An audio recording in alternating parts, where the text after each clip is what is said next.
Hey everybody, it's me, Jacob, and I may not be a real astronaut, but I still know a lot about initiative. Initiative is seeing what needs to be done and doing it. So, it's doing what needs to be done. Yes, but first you have to see what needs to be done. You have to look for the needs around you. They know all about this in space travel. Let's say, for instance, they decide to go from the Earth to the moon. They don't just get in their rockets, strap themselves in, and take off.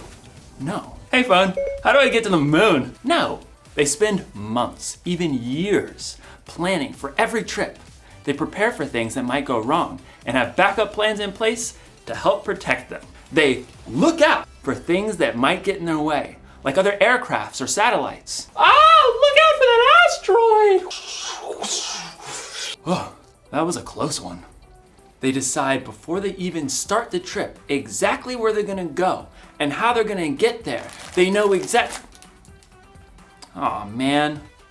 I ruined the moon! That was not part of the plan. But good thing, I had a backup plan. This moon is much sturdier.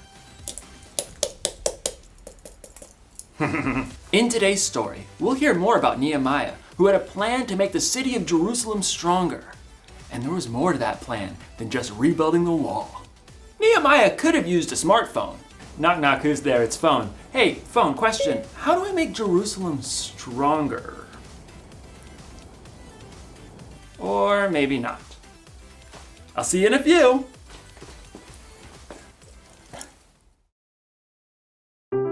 The Bible. It's 66 books of history, stories, letters, and poetry that fit together to form God's one big story. The epic adventure of how He created us and loves us so much that He made a way to rescue us. As we travel through the Bible, from Genesis to Revelation, we discover people who met God and found their lives changed forever. Now, for an amazing story, inspired by the book of Nehemiah, chapter 5, verses 1 through 12. Nehemiah had traveled all the way from the king's palace of Persia to the broken down city of Jerusalem. And there, with God's help, he rallied all the Jews living there to begin the epic job of rebuilding that city's walls. Who's with me? I say, let's start rebuilding. At first, the work went well. Each family or group took a different part of the wall to work on. We're making record time. Nehemiah and the people even managed to ignore taunts and threats from neighboring nations who did not want to see that wall rebuilt.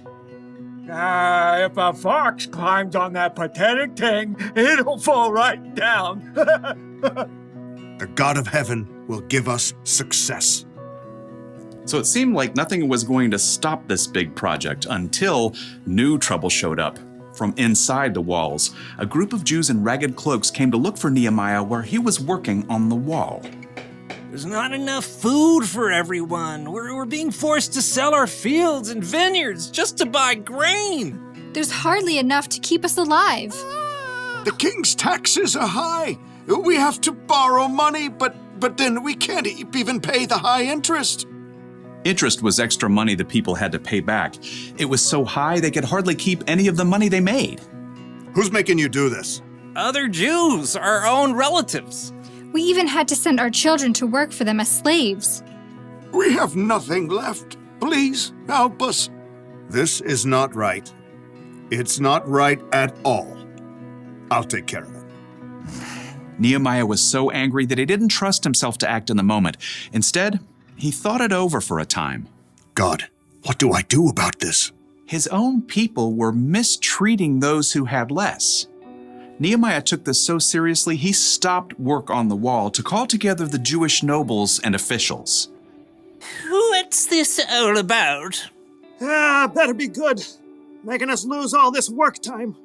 It's not good. It's bad. You're charging your own people interest. It's not like it's that much. I mean, we can't loan money for free, right? Do you have to ask me this? Think about it. Many Jewish people were sold as slaves to other nations, and we had to buy them back and bring them home. Now, you're charging so much interest, they are forced to become slaves again. Oh. No one could argue with Nehemiah. They listened quietly to his next words. What you're doing is not right. We have to show respect for God. Look, I am lending money and grain to the people who need it, and so are my relatives, but we aren't charging any interest. So, what should we do now? If you've taken anything in payment, give it back. Fields, vineyards, olive groves, houses, give it all back. Even the interest that you've charged, do it now. God moved in the hearts of the people because instead of arguing, they agreed. We'll give it back. We won't make them give us anything else. We'll do just as you say. Very good. Nehemiah sent for the priests so that the nobles and officials could make this promise before God. You must keep this promise, or God will deal with you. Amen. Immediately, the officials did as they said. Here are the papers. The vineyard is yours again. Oh, thank you. I've been working years to get it ready for a good harvest. I took too much. This is yours. This means my son can come home now. So once the nobles and officials made everything right, work on the wall began again, faster and stronger than before, now that everyone had what they needed. And Nehemiah continued to show his people how to treat each other, even though King Artaxerxes had appointed him governor. You know, all the other governors made the people pay them silver and give them lots of food and stuff, even land. That's too heavy a load to put on the people. Instead, Nehemiah dedicated himself to working on the wall. In fact, he even invited 150 people to eat food at his own table. Throughout his life, he always looked for ways to treat people fairly and make things right.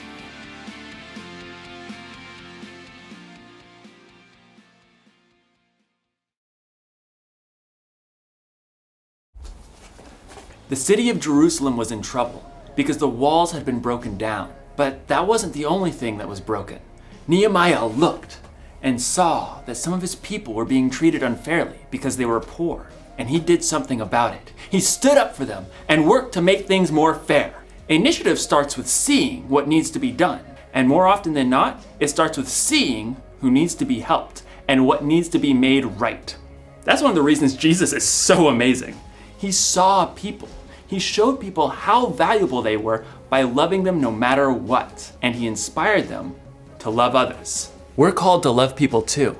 We should stand up for people who are being treated unfairly because of the way they look, or where they're from, or how much money they have, or what they believe in. If you've ever been treated unfairly, then you know how it feels. It's not good, but maybe you also know how it feels when someone stands up for you, when someone's on your side. Standing up for people is one way we can make things more fair. We can make things right, and it's one way we can show others the love God has for the world. So, here's the one thing to remember today. Look for ways to make things right. Make a plan. Decide before you start your day that you're going to look for the needs around you. And speaking of needs, looks like I'm gonna need another moon. This one's just too delicious. This moon tastes like cheese. Oh. I'll see you next time. Oh, there goes my space shuttle.